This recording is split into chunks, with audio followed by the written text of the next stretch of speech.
SGTV பெருமையுடன் வழங்கும் ஜூலை 14, 2025 திங்கள்கிழமை ராசிபலன்.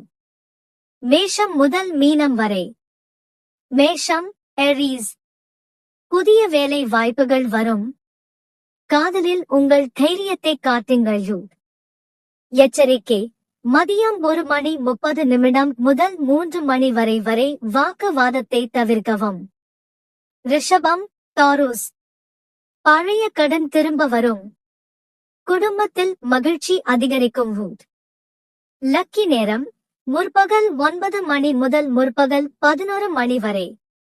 மிதுனம், ஜெமினி. உங்கள் வார்த்தைகளில் மந்திர சக்தி இருக்கும். காதலிக்கு ரோஜா மலரை தரவும். காதலனுக்கு அன்பை தரவும். கடகம், கேன்சர். வீடு குடும்பம் ஹேப்பி. நாளை சந்தி